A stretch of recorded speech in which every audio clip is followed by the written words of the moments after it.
आज 12 वाजता 1500च्या ऐवजी 2100 रुपये देण्याचा आमचा संकल्प आहे। म्हणजे विकसित भारताकरता विकसित महाराष्ट्र तयार करण्याचा रोड मॅप आहे। मी आपल्याला आठवण करून देतो, 2014 साली आम्ही एक संकल्प पत्र जारी केलं होतं आणि 2019च्या निवडणुकीला सामोरं जाताना त्या संकल्प पत्रातल्या कुठल्या कुठल्या गोष्टी आम्ही पूर्ण केल्या या संदर्भात एक रिपोर्ट कार्ड देखील दिलं होतं। त्यामुळे भारतीय जनता पार्टी करता किंवा महायुती करता संकल्प पत्र म्हणजे केवळ कागदाचं डॉक्युमेंट नाहीये, तर त्या दिशेने पूर्ण ताकदीने काम करण्याकरता एक अतिशय पवित्र अशा प्रकारचं हे डॉक्युमेंट आहे। आणि मला याची कल्पना आहे, आज 12 वाजता एक स्थगिती पत्र देखील जारी होणार आहे। या महाराष्ट्रामध्ये ज्यांना केवळ चालणाऱ्या प्रोजेक्ट्सला स्थगिती देण्यामध्ये रस आहे, अशा लोकांचं एक पत्र 12 वाजता या ठिकाणी येणार आहे। पण मी एकच गोष्ट सांगू इच्छितो, महाराष्ट्रातल्या जनतेचा विश्वास हा निश्चितपणे महायुतीवर आहे, भारतीय जनता पक्षावर आहे। आजचं जे संकल्प पत्र आहे याच्यामध्ये अनेक गोष्टी आहेत, पण ज्या 25 गोष्टी आम्ही हायलाइट केलेल्या आहेत, या 25 गोष्टींमध्ये 10 गोष्टी, आमचे पहिले 10 मुद्दे हे जो आम्ही महायुतीचा 10 कलमी कार्यक्रम म्हणून घोषित केला तेच 10 मुद्दे आमचे असणार आहेत। त्याच्यामध्ये लाडक्या बहिणींना पुढच्या काळामध्ये 1500च्या ऐवजी 2100 रुपये देण्याचा आमचा संकल्प आहे। शेतकऱ्यांची कर्जमाफी करण्याचा आमचा संकल्प आहे, कारण शेतकऱ्यांना आम्ही ऑलरेडी मोफत वीज दिलेली आहे, पण शेतकऱ्यांची कर्जमाफी आम्ही करतो आहोत। आणि त्यासोबत आम्ही भावांतर योजना आणतो आहोत। म्हणजे हमी भावापेक्षा जर कमी भावामध्ये मार्केटची खरेदी सुरू झाली तर हमी भावाने खरेदी तर करूच, पण ज्या ठिकाणी हमी भावाने खरेदी होणार नाही त्या ठिकाणी भावांतर योजना राबवून जो काही मधला डिफरन्स आहे तो थेट शेतकऱ्याच्या खात्यामध्ये टाकण्याचा निर्णय आम्ही घेतलेला आहे। आणि हे आम्ही मागच्या वर्षी देखील करून दाखवलं। आपल्याला कल्पना आहे की आंतरराष्ट्रीय बाजारपेठेमुळे कापूस आणि सोयाबीनचे भाव पडल्यानंतर आम्ही लोकसभेपूर्वी निर्णय घेतला होता की भावांतर योजनेतून आम्ही पैसे देऊ। आचारसंहिता संपल्याबरोबर ते पैसे थेट शेतकऱ्यांच्या खात्यामध्ये आम्ही दिले आहेत।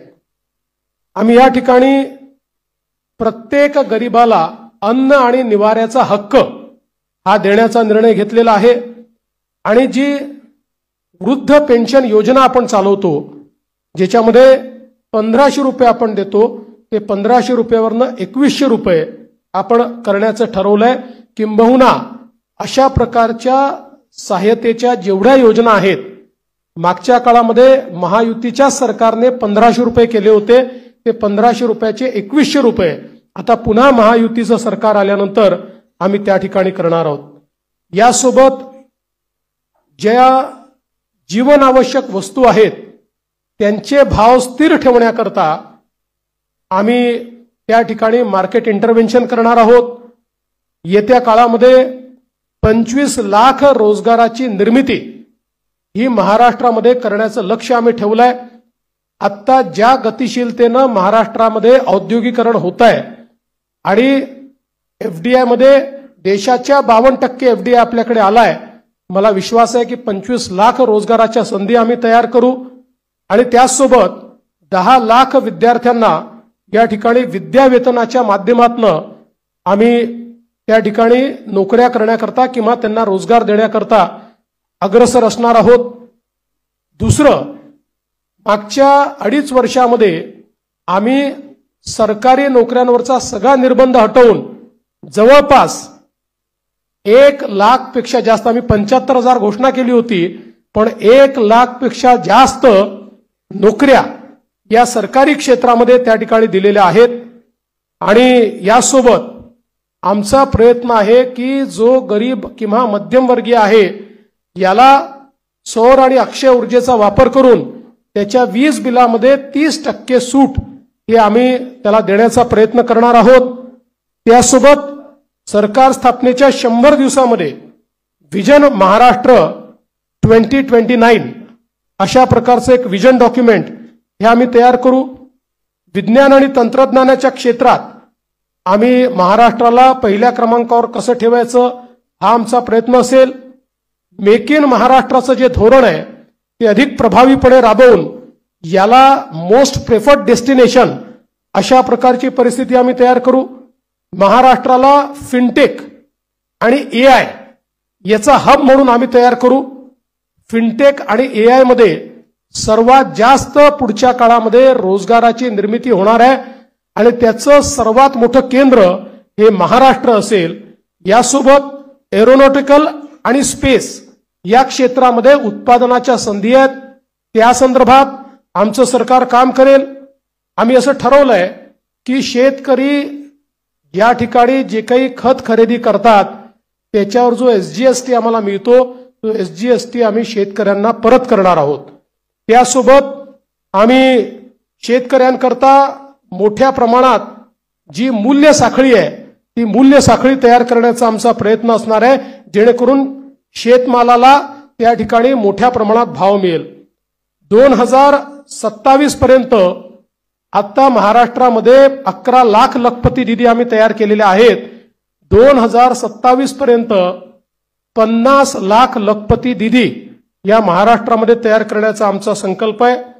अक्षय अन्न योजना ही गरिबांकरता सुरू करण्याचा आमचा संकल्प आहे.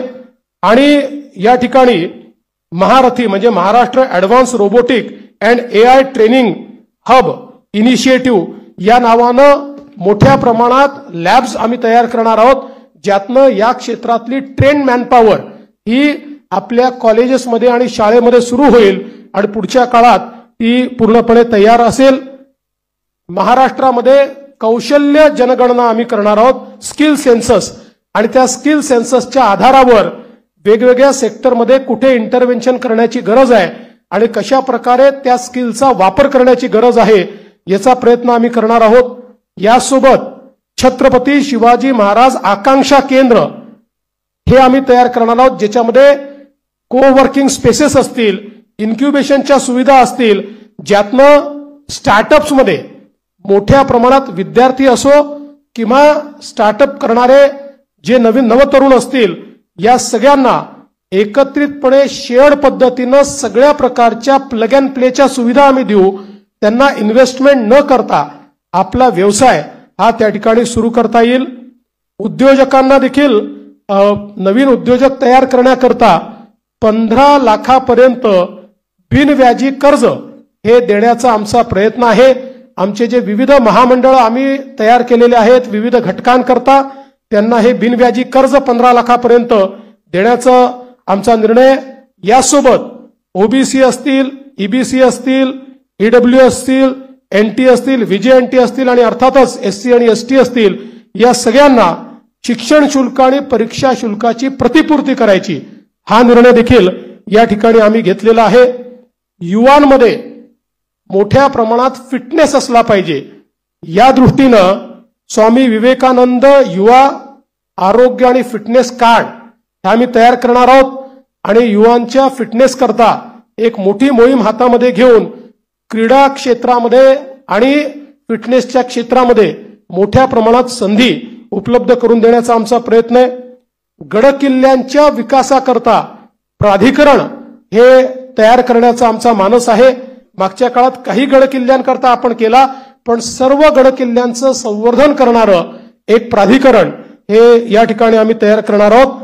आणि ज्येष्ठ नागरिकांना प्राधान्य देण्याच्या दृष्टीनं एक ज्येष्ठ नागरिकांसाठी विविध सेवा देणारं धोरण, आज आपल्याकडे आपण अनेक सेवा देतो, पण त्या सगळ्या ज्या सेवा आहेत या सेवांचं एक एकत्रित धोरण हे तयार करण्याचा आमचा प्रयत्न आहे.